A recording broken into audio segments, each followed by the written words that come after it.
各位网友，大家好，今天是2021年6月21号，星期一，欢迎大家参加王健每日观察直播2的节目。我们今天就一个主题：中共为什么创造91种革命精神啊？那么还有一个多星期就是中共建党100年的纪念日。那这段时间呢，中国就不平静啊。那么对外的我们就不说啊，对内要么就爆炸，要么就外逃啊，这个坎儿有点难过。然后呢，我今天看到一段新闻啊，这段新闻讲的什么呢？讲的是中央党史和文献研究院原副院长叫吴德刚，在3月7号的时候，他说了中共呢总结了91种革命精神。这很奇怪啊，这不为什么不凑个整数，怎么也整个100嘛，100年嘛啊，这有点奇怪。当时呢就有讲到这个100年中共100年纪念，但是呢当时就没有特别的反响，因为没有针对性。那么现在中共建党100年如火如荼，那么这个100年也就又被拿出来讲。那么吴德刚说过去几年中共党史文献研究院研究和梳理了中国共产党在不同时期地区和领域形成的革命精神总共有91种。那么革命精神是我们党就中共的宝贵财富，我们还要继续研究和梳理。你看这个中共文献研究室就在干这种事情啊。那么除了拍马屁，啥都不是。那么如果你现在看一下把这种事情，你看一下中国有多少人在干这种事情那么他说这个吴德刚说今年是中共成立100周年。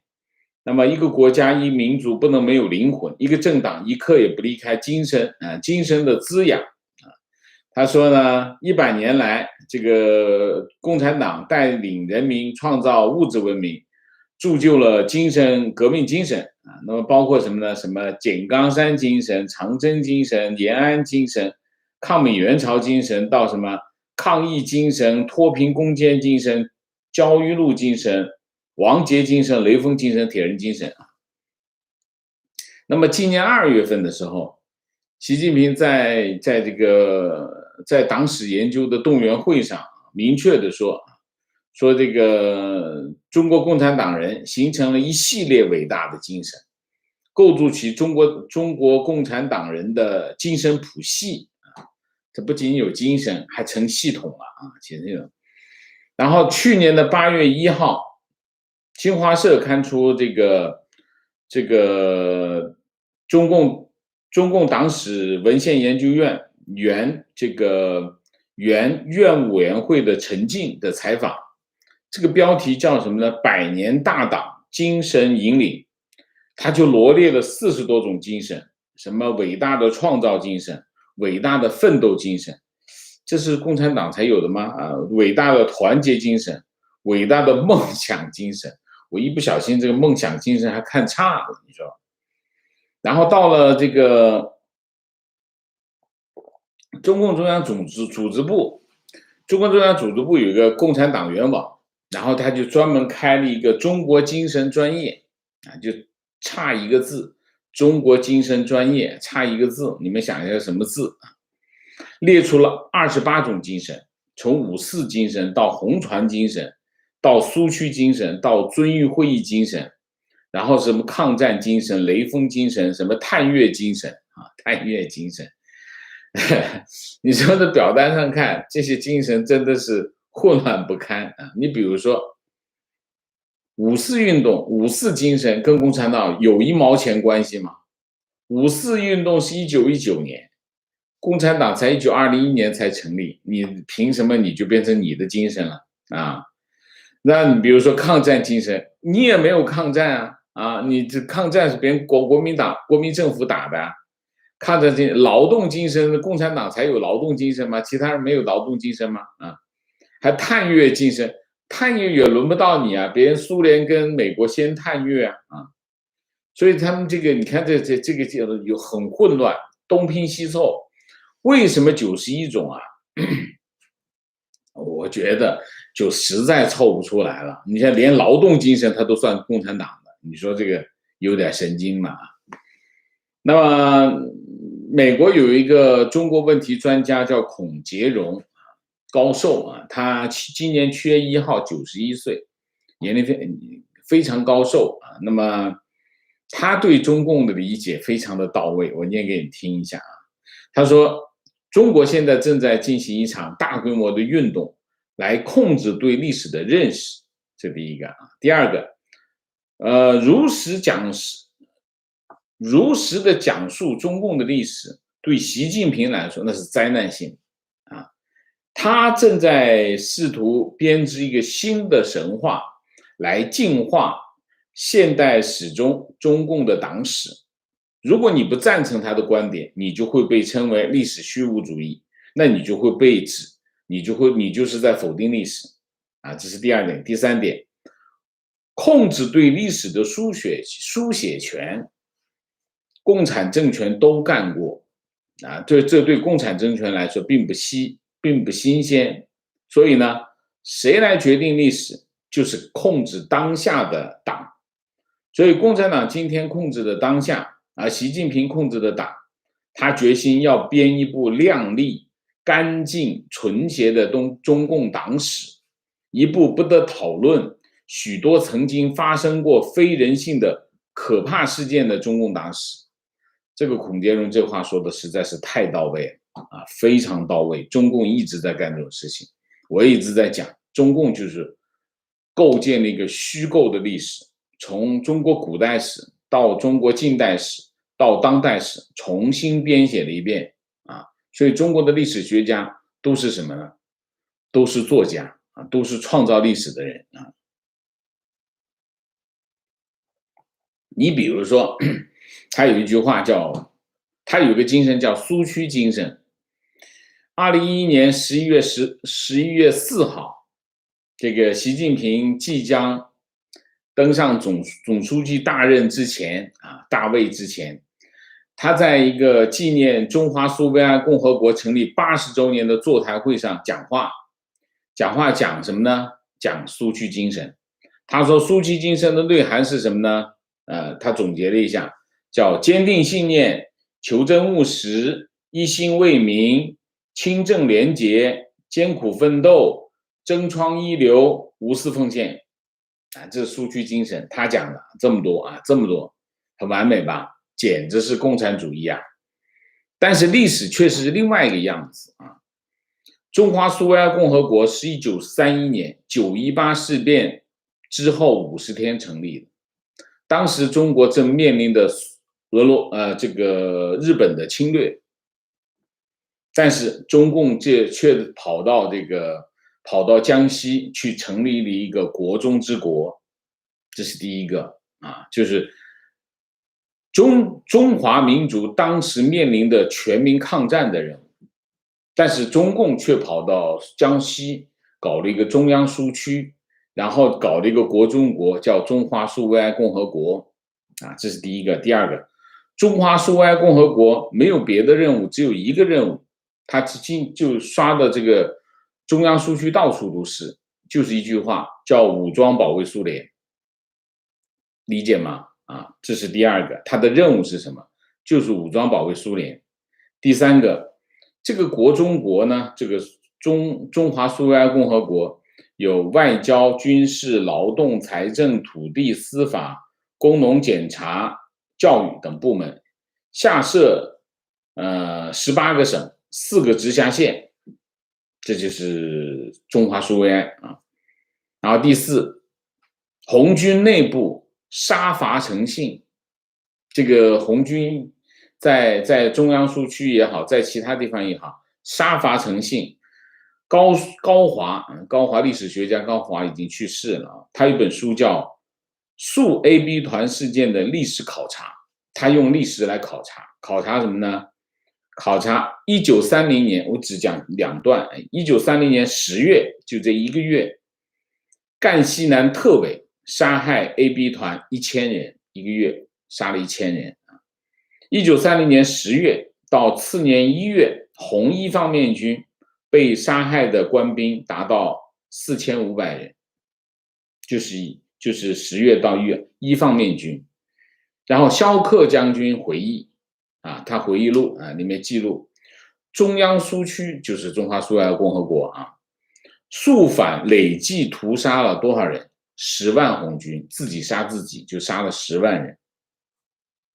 当时的这个苏维埃共和国人口300万，当时的脱产当兵的脱产的吃粮就半脱产吃皇粮吧，就相当于现在公务员事业单位的人口总共加在一起多少？30-40万就总共300万人，就有30-40万是吃财政饭然后青壮年被动员参军，剩下老弱病残成为农奴，劳动成果以革命的名义掠夺。当时的苏维埃政府按照辖区300万人的规模发行公债300万元，由农民这个购买，然后呢，购买之后呢，再搞一场运动，让农民把购买的公债无条件退还给政府。这是干什么？这就是掠夺那么从中华苏维埃共和国建立到中央红军和各地红军陆续开始长征，这段时间中央苏区那么中共控制的苏区4个成语：第一，民穷财尽；第二，一片破败；第三，经济崩溃那么习近平说苏区精神是一心为民，真相是什么？真相就是苏维埃给苏区人民带来了深重的灾难。有多深重呢？从1931年到1935年，中央苏区的人口减少了70万。大家知道减少了70万什么意思？减少70万，其实这些人都给杀了。为什么？因为当时苏维埃的边境严控，跑不掉，你可以是逃亡，但是这个在中央苏区是不会发生，因为逃不掉。所以人口减少就是什么？就是死掉。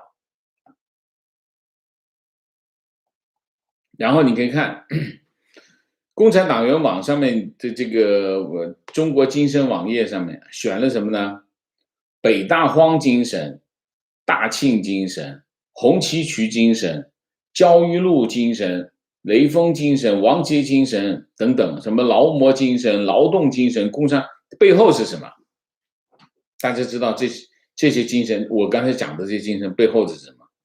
背后就是总路线、大跃进、人民公社，最后是什么？最后就是3年大饥荒那么新华社记者杨继绳，他有一本书，这本书在大陆已经早就被禁掉，这本书叫《墓碑》。墓碑里面有一个故事，讲什么呢？讲1961年粮食部和国家统计局已经准备好了一个统计报表。这个统计报表呢，这个结果是什么呢？中国全国人口减少了几千万人。然后后来周恩来就知道这件事要往上报，周恩来知道以后马上打电话，不要往回报，往上报，马上立刻销毁，不得外传。然后完了以后，第2天再打电话来追问销毁了没有。这就是什么？这就是他们讲的这些精神背后的，刚才那个说的，刚才那句话说的，孔杰荣说的那个话，就是违反人性的悲惨的故事，背后就是这些东西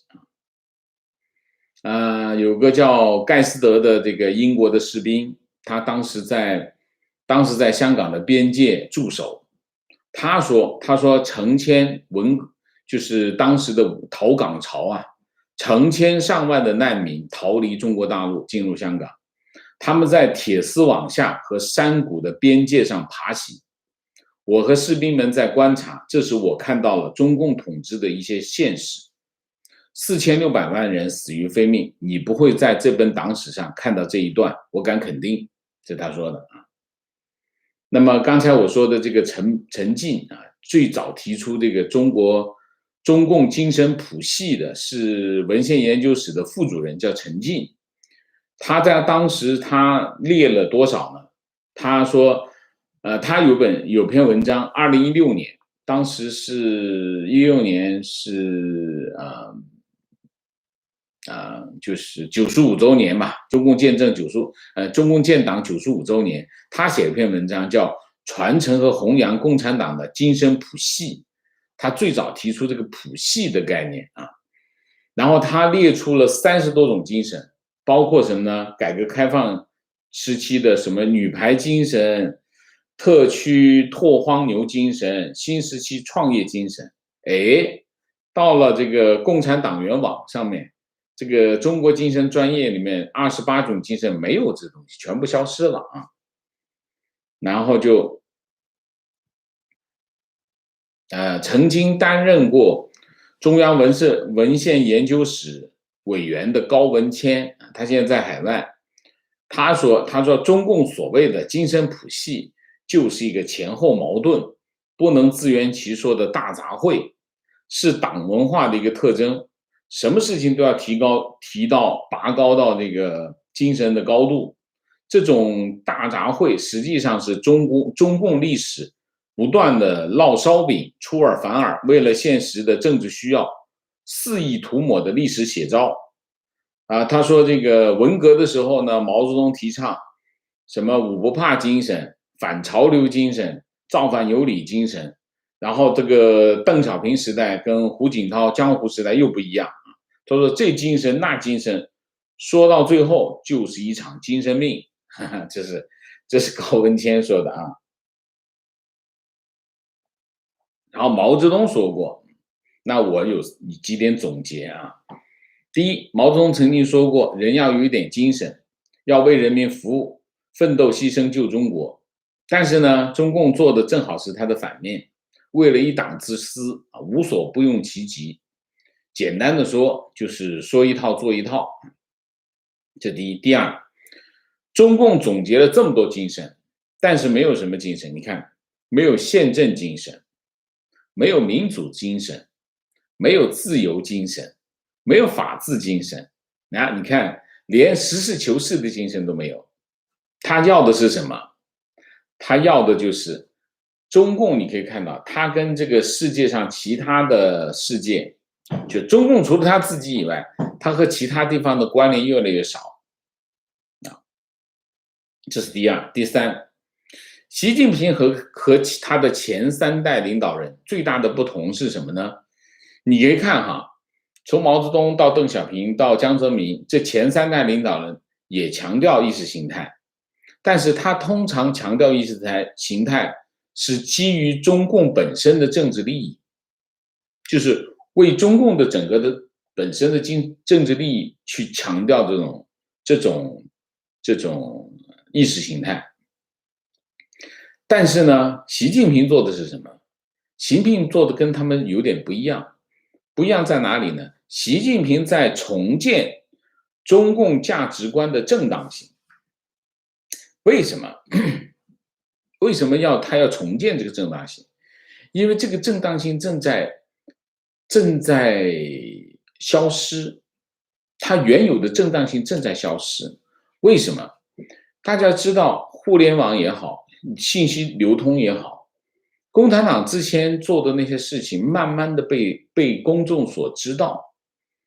当大家都知道这些事实的时候，然后当普世的价值观慢慢的流传起来的时候，那中共的正当性，中共所谓的价值观，它就失去了这种正当性。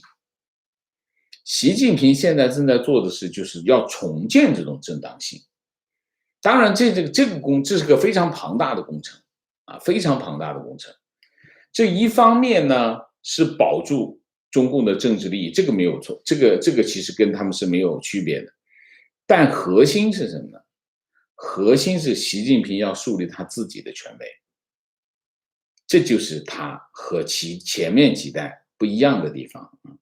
所以中共不仅是在文件上全面强调、全面总结、全面阐述，而且用行政的手段，现在越来越多的用行政手段对资源进行控制的方法，通过全面的动员或者说是洗脑来做这件事情。所以你可以看学党史，2月份动员什么中共党内学，学到5月份，好，党内学完了，全国人民一起学，这就是动员行政力量来做这件事情。所以呢，习近平完全制造了一个思想垄断、持续洗脑的大的进程。这个情况跟什么有点像？跟文革以前有点像，或者是跟前30年很相似啊。那么有2件事情跟我今天讲的这个91种革命精神一脉相承啊。为什么啊？一个是什么呢？一个是发改委宏观研究院有一个叫社会发展研究所，这所长叫杨义勇，我相信有些网友会记得这个名字啊。他做了一个什么东西呢？做中华民族伟大复兴进程监测评价体系，他搞了一个这样的东西。然后他就出了一个报告，在2009年就出了一个报告，2012年出了一个报告，说到2010年，中华民族复兴指数是0.2474，就是说完成了62%的复兴任务，就中华民族复兴啊。他说呢，中华民族伟大复兴包括很多方面啊，经济方面、社会发展、社会主义民主啊，社会主义民主吗？啊，然后什么人与自然和谐发展，实现祖国统一，我觉得他们脑子进水了，实现没实现祖国统一啊。然后这是一个，他说根据2005年跟2010年的数据来分析啊，搞了一个2005年是46%，然后2010年都62%，哇，这个进展很快啊。所以你可以看到，这是发改委宏观经济研究院一个研究所的在做一个这样的事情。所以你可以看中共把这个操蛋的事情做得非常靠谱，但是靠谱的事情就做得非常的操蛋，这是共产党的特点啊。你可以看到啊，这是一个特点。还有一个就是我讲这个另外一件跟91种革命精神相关的是什么呢？就是中共18大提出的2个主要的目标，一个全面小康，一个扶贫攻坚。哎，这个我们之前就讲过很多次了，我就不具体的再来讲。但是大家可以看到，无论是91种革命精神，还是这个中华民族伟大复兴实现了62%啊，再到18大定出的政治任务，就是全面小康、扶贫攻坚，你可以看到这一些东西有关系，跟现实有没有关系？完全没关系。我得出的结论是什么？我得出的结论就是这2个啊，这个扶贫攻坚也罢，小康社会也罢，必然取得全面的成功啊，必然取得全面。为什么？因为这个中共的政治需要啊。然后他怎么取得的成功呢？他是靠嘴巴取得的成功，他完全是靠嘴巴取得成功。我们举个例子啊，习近平在今年2月25号，他宣告说，经过全党全国各族人民的共同努力，在迎接中国共产党成立100周年的重要时刻，我国脱贫攻坚取得了全面胜利，然后就创造了一又一个彪炳史册的人间奇迹。但是实际上是什么？中共所谓的扶贫攻坚的任务完成，解决了中国贫困问题吗？没有。中国广大的农村存在着非常普遍的贫困的问题，所以所谓的政治任务的成功和中国社会的进步没有1毛钱的关系。它是什么？它除了洗脑和遮羞以外，没有任何的价值。这就是我们说的所谓的91种革命精神也罢， 62%的中华民族伟大复兴也罢，到中共自己给自己设定的一个政治目标，然后自己给自己考核，最后自己宣布取得这个叫什么彪炳史册的人间奇迹也罢，都是什么？都是骗局。那我们再来，我再举一个例子给大家看一下啊。所谓的乱世出妖孽，讲的是什么？现在的事情，最近2021年度河北省科学技术奖公布入选名单，总共有96个入选名单，其中有一个格外亮眼，体育项目的名称叫什么？我念给大家听：坚持唯物主义时空智能观。智能观是质量的质，能力的能，叫智能观。坚持唯物主义时间和空间的智能观，发展牛顿物理学。哎，这个看不出来，这是物理学呢，还是哲学？看不大出来。研究项目的负责人是燕山大学的李子峰教授。然后文章介绍说要用马克思主义哲学去推翻爱因斯坦的相对论，重新定义万有引力，牛吧？非常牛。这个项目我倒不意外，就是说你老实讲，我经常看到很出奇的项目。但另外意外的是什么呢？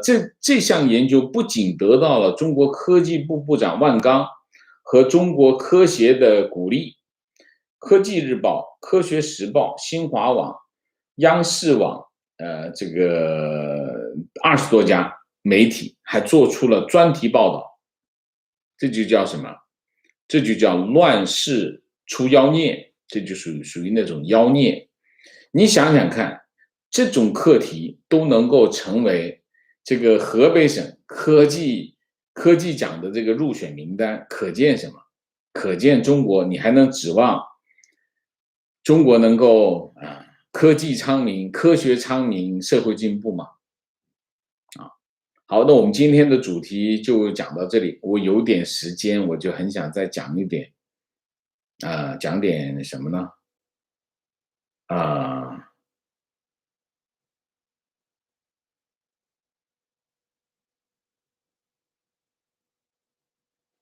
讲个那个什么吧，讲个人民银行吧，人民银行约谈。人民银行约谈了什么呢？工商银行、农业银行、建设银行、邮储银行、兴业银行、支付宝。那么要求什么呢？要求他们控制虚拟货币交易的炒作活动，然后就是约谈他们。大家发现没有？中国政府现在越来越多的用这个约谈的方式去施政啊，然后就要求各个银行，4大银行实际上是4大银行，现在工商、农业、建设、邮储就没有中国银行，然后兴业银行，然后就要求各个银行和支付机构严格落实防范比特币风险的通知，防范代币发行融资风险的公告，然后不得为相关活动提供开户、登记、交易、清算、结算的服务啊。然后就是什么？就是打击虚拟货币。其实讲到底就是打击虚拟货币。其实上一次呢，中国人民银行应该是从今年的年初到现在，大体上出手4次，来对这个虚拟货币，主要集中在比特币出手。然后呢，比特币就又开始掉，瞬间跳了水。然后中国银行也好，这个建设银行也好，建设银行、工商银行都发公告说，就意思就是不会跟虚拟货币交易有任何的关联大概就是这样然后这是一个，另外我再趁着有点时间，我继续再说一下，这个深圳疫情。深圳疫情现在是6月10号 CA868航班，就是从南非飞到深圳的航班那么出现了一个输入型的，一口气有几十个，然后把机场的这个工作人员还感染了，那么就出现了一个传染链。那么6月19号，总共到6月19号，这个航班里面出现了38例阳性的这个感染病人。然后到了6月20号，深圳又新增加了1例，就是从南非又增加1例。那么包括机场的工作，这个工作人员是在海关然后航站楼的餐厅服务员增加1个，还有一个是途经机场，在机场便利店购物的普通的职员，就是等于就是除了那38个，又多了这几个。好，那么这几个呢，就变成了什么呢？变成了它的一个传染链。那现在的情况是什么？现在的情况就是通知这个深圳市通知这个宝安地区的陆陆续续的出现确诊然后宝安机场6.5万名员工接受核酸检测。我看一下啊。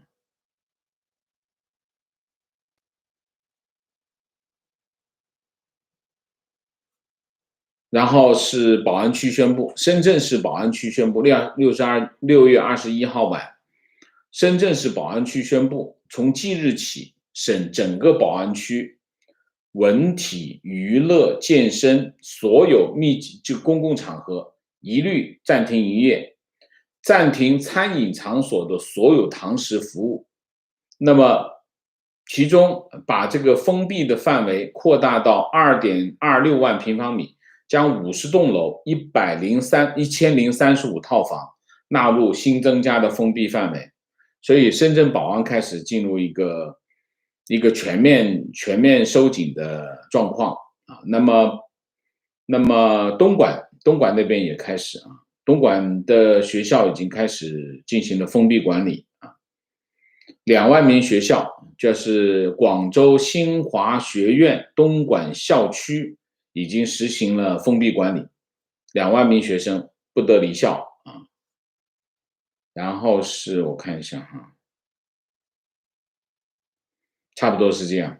一个是深圳，现在深圳的疫情开始紧张起来，东莞这边又来了，大概是这样，好吧？那我们今天的主题就讲到这里，我们下面进入互动。进入互动之前，温馨提示，请大家点赞，请新来的网友订阅，请大家加入我们的会员，支持我们做更好的节目然后我就没料到我还可以这么快的把这题目讲完，所以没有准备OK， 明谢 Mike 猪谢谢 VV 谢谢 David 白谢谢好，漫画拼图谢谢，高度认同王舍最近关于中共加国民党是目前台湾乱源的观点。基本上是这样吧你看一下正常的国家，一个正常的地区我们举一个例子，比如说英国的情况就很正常当政府有一些行为不正确或者有争议的时候那么民间也会有批评但是不是给你捣乱。你一看这个，你想一下，两岸现在处于什么状况？我就说台湾的疫情这件事情，我们讲一个非常简单的国民党的这种诉求完全没有道理，没有道理在哪里？我们讲一个简单的事实，两岸有没有和平协议？没有吧，对吗？两岸到现在为止没有签和平协议，也就是说国共内战到现在没有结束，没有正式的停下来，所以严格的意义上来说，两岸仍然处于交战状态。这个我说的没有错吧？那你想一下，你能要对方的疫苗吗？用最简单的思维想一下，你就知道。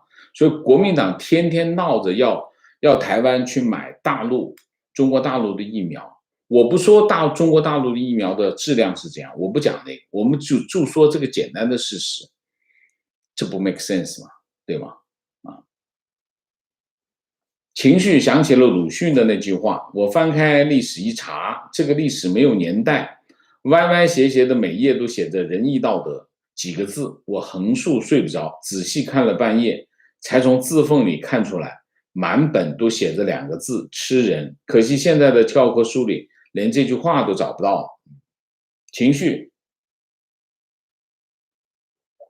一个执政党要靠谎言去维系政权，而不是靠有效的治理国家的能力去体现自己。我们的同胞还生活在谎言的圈子里，一想到这，内心就很痛苦。情绪，出了国，读了一些书，再加上听了王老师的节目，越来越明白，中共这种逻辑无法自洽的根源，就是这一切都建立在丧心病狂式的彻头彻尾的谎言和对历史的重写之上。观点：全球共产主义实行至今，没有让百姓幸福过，只会专注于控制媒体和洗脑工程，欺骗百姓。打破网墙，逐步开启民治，才能解决共产党低级治理的思维模式。提问：请问中共这样大力洗脑，最后会不会把自己也骗进去？然后真的在这种谎言的基础上做出一系列错误的决策？毕竟习近平让人感觉有认知障碍，加上他提上去的人都是溜须拍马之流。那这里面有一个问题，我觉得我需要讲一下。第一个问题是什么？经常有人跑到我的视频下面留言说：“王老师，你不能用正常的逻辑去分析中共，中共是不正常的。”这是一个基本的说法，就很多人喜欢这么说，说中共丧心病狂，他不理智，他不合逻辑，他没有他不是按照逻辑行事的。这是第一个啊，就是经常有人提出这个观点。第二个观点是什么？第二个观点就是，中共会不会把自己就像这个网友把自己都给骗了啊？这个经常也有人会说，那他自己骗的话，那就不会做，那他做的决策就会稀里糊涂的，就是乱七八糟，大概是一个这个意思。那这里面有2点，第一点。你经常会觉得中共做的一些决定或者做的一些决策很荒唐啊，这个荒唐，那觉得他是不按逻辑行事。我在我们的节目过程当中，我经常讲一个道理，什么道理呢？就是你看上去不合理的行为，背后一定有你不知道的原因。为什么？那不管中共有多疯狂，他有一样东西跟我们大家所有人都是一致的，就是他一定是趋利避害。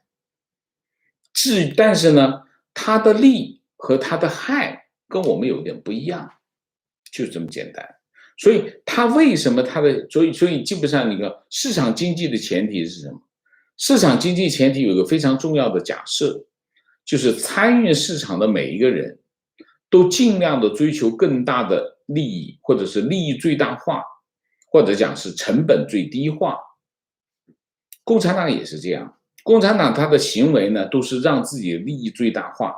那好，所以他在行事的过程当中，他当然没有告诉你，我做这件事情有1、2、3、4、5、6、7、8、9、10个理由，他只告诉你，我做这件事情有 A、B、C、D 个理由。1到10的理由没告诉你，他编了另外一套故事，另外一套说辞。你用这一套说辞去分析他这个行为，当然荒唐。或者是他告诉你的 A、B、C， 再加上1、2、3，后面那一串他没跟你讲，所以你会觉得他很荒唐。但是如果你把他后面的原因真的掰开来一看，你就知道哦，原来是这个原因。为什么？因为他的政治利益超出了你的想象，他有很多政治利益是我们没有看到，他追求的某些政治利益是我们没有看到的，于是我们就没有办法理解他的行为逻辑是什么。这是第一条。所以我今天我讲完我就再也不讲这个。其实我们这个道理我讲过很多遍，所以大家要努力去发掘的是我们没有看到的中共的利益追求的某种利益，而不是仅仅是说中共在做一个疯狂的决定。这是第一条。第二条，中共洗脑会不会把自己都洗进去？低级官员一定会被洗进去啊，当然了。但是中共严格执行一个原则，什么原则？内外有别。所以为什么以前中共有这个干部看不同的文件，不同级别的干部看不同的文件是什么？不同级别的干部他能掌握的真相是有区别的，级别越高，掌握的真相、掌握的信息越多，级别越低越少，就这样。等你到最低级的那些，你也不知道真相是什么，你就跟着一块洗吧。所以他是有可能把一些中低级官员把脑子给洗疯掉一样的。但是做决策的那些人，他是掌握信息的啊，所以你说他会不会把自己脑子洗了？我觉得不会。他天天看内参，他怎么会不知道？他很清楚啊，这个火车死了100人，外面在跟大家讲总共死了18人。这经常发生的事，他怎么会不知道那个人在胡说八道？观点：所有王朝都自以为有万年江山，所有的皇帝都自称万岁，可是平均不到300年，历史就是这样没完没了的重复，不知道什么时候是个头。观点：共产主义本身没有单独实践成功的案例，无法限制权利和特权，本身就是不受约束的权利，只是充满宣传故事的乌托邦。中国人只生活在2种状态里：自身权利随时会被剥夺的状态和自身权利正在被践踏的状态。情况：强国说硬说全面脱贫，实际全靠吹。网上所有以前扶贫的公益项目现在都不能出现贫字，否则平台全部予以下架。客服解释，因为政策上消除贫困，以前用词是贫困儿童，现在必须改成困境儿童啊！有这共产党就干这种事情啊！听闻有个观点说，人民币是权贵的割韭菜工具，割韭菜血汗赚来的美元有相当部分被权贵洗出去了，而普通人却被严格限制出入境和外汇兑换，这不就是赤裸裸的牺牲国民自由来实现自己的利益吗？请问王舍怎么看？我没什么看法，你都已经说的那么完整，我怎么反驳你呢？对吗？啊，我没什么看法，你表达你自己的观点就好了，你不要让我来证实你的观点，行吗？如果你的观点很有道理，我一定会认同。我不赞成有些网友经常让我来去证明你的观点，你自己的观点一定要自己去证明，而不是让别人来证明你的观点。如果你的观点自己都没办法证明，那你要想想有没有必要去说这观点，是吗？啊，情况现在的中国的确是妖魔横行。我做广告行业的，本来广告行业就是看方案好坏的一个很纯粹的工作，但是现在全靠关系去拉单子啊。我甚至在参与一个国内品类 top 前3的品牌提案现场，看到一个第3名的方案能中标，评审人都站起来帮对方介绍那些问题，搞得我现在到处怼人，因为老是觉得写的好方案既然赚不到钱，那就让自己快乐点，去挖苦那些赚到钱的人，给自己找点平衡。这就是为什么我说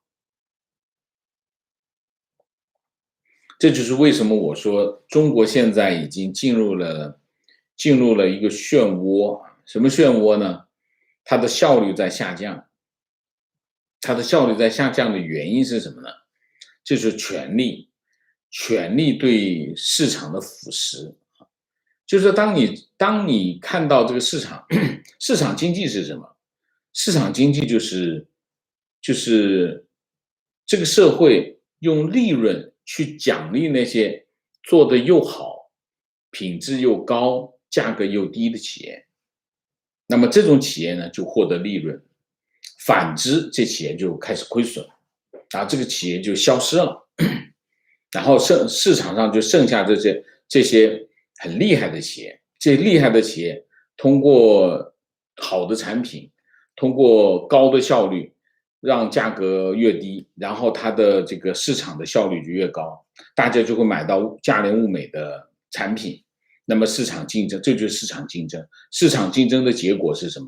社会在进步，然后以这个国家为单位的话，这个国家的竞争力就很强。这就是我们讲市场经济它的良性循环的发展，就是一个这样的发展。那么这个网友呢，非常典型的讲出了中国经济现在遇到的问题。遇到什么问题？很简单，比如说是广告本来是1000万，1000万的一个标，本来应该是非常好的一个方案，拿到这个标，结果呢，很烂的一个方案拿到了标。为什么？因为有领导打电话或者给了个条子，结果就这个烂的方案就拿到了标。烂的方案拿到标意味着什么？烂的广告公司活下来，好的广告公司呢就没活下来。大家靠的是什么？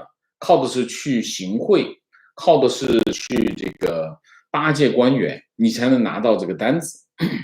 那么这个社会的效率就开始下降了。我们讲广告是回事，你比如说订单是回事，比如说政府采购是回事，都是一样的。最终你呈现出来的结果是什么？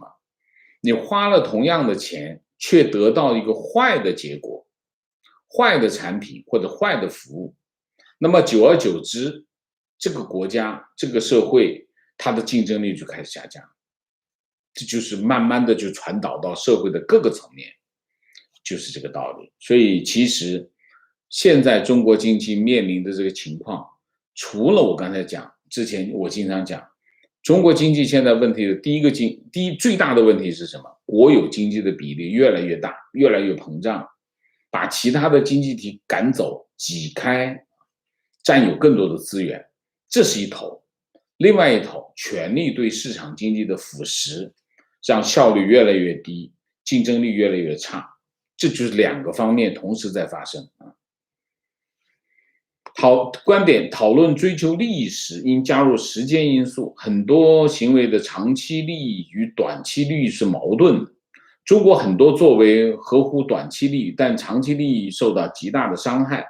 战狼外交就是其中一个例子。中共是我看过最短视的政权。没有短期利益就没有长期利益，没有一个长期利益是通过短期损益得到的。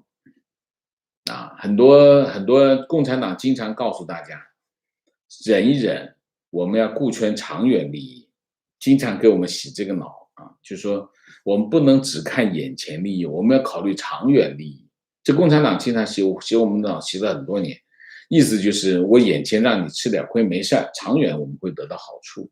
但其实是，如果你连眼前利益都解决不了，你怎么可能解决我长期的利益？那是不可能的事情，那都骗鬼。观点：中共再发毒誓的原因，大概是因为高官叛逃，再次敲打身边的人员。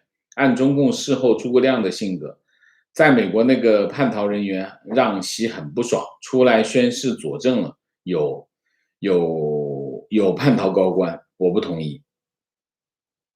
有叛逃高官最多高的级别也不能够和我刚才讲，我今天上午的节目里面讲。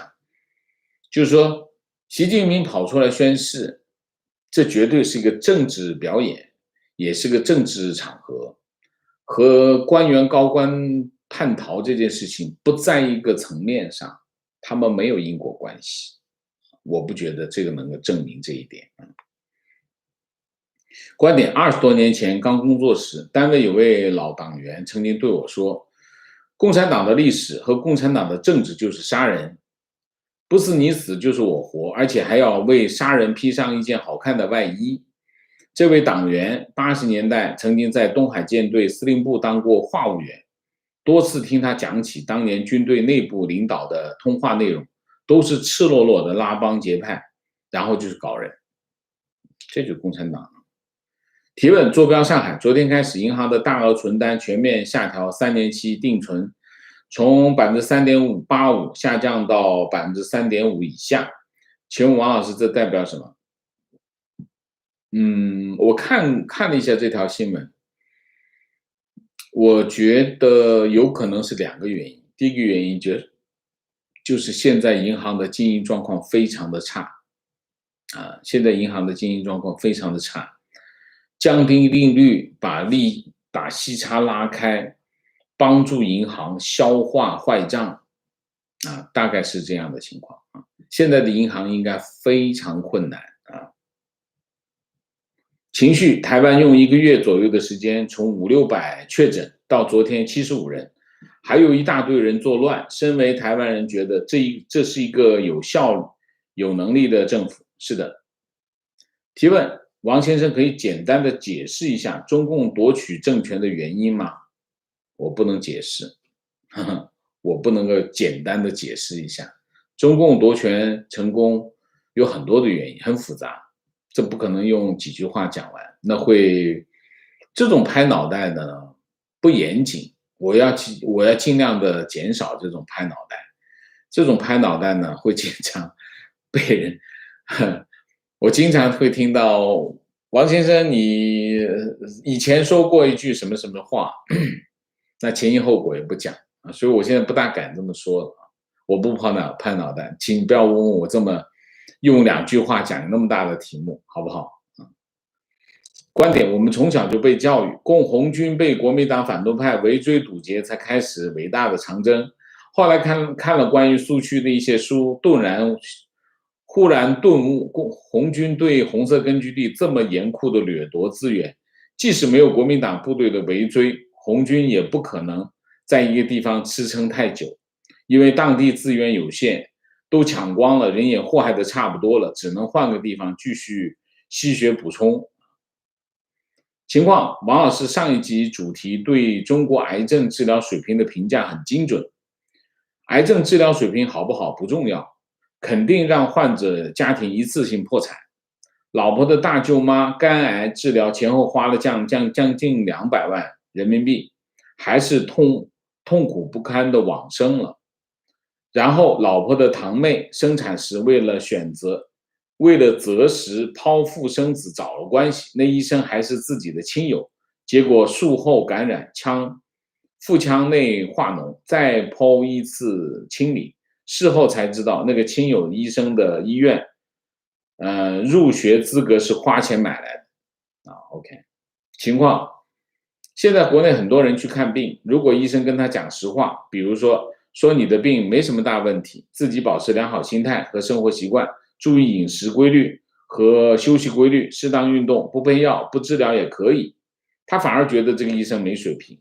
如果这个医生讲很多违心的套路给他听，又检查又配药又治疗，他就觉得这个医生水平很好。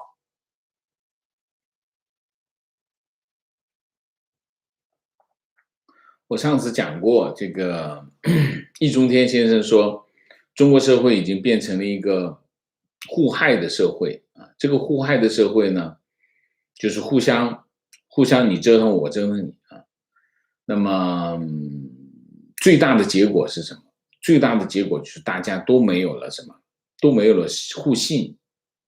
这个社会大家都没底线，政府没有底线，政府没底线的结果怎么？老百姓能有底线吗？老百姓也不能没有底线，为什么？有底线我还能活吗？所以所有人都没有底线。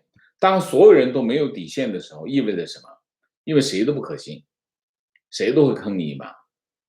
所以病人到医院里去，医生讲一番话，病人脑子里会再进行各种解读分析，他话信可不可信，然后就开始各种解读。这就是为什么医患关系这么差的原因。当然总的来说，中国的整个的医疗系统就是一把大镰刀，割韭菜，咔咔咔在割韭菜。这就是它的使命。中国的医疗系统，不是一个福利系统，是个韭菜，就是割韭菜的系统，所以就是这样。所以总的来说是一个这样的情况。但是中国的老百姓也不好惹，也有很多对医生进行祸害的行为都存在啊，所以这是个互害的社会。原因是什么？原因是政府没有底线，政府唯利是图，中共把自己当做一个什么敛财工具啊，才会有个这样的结果。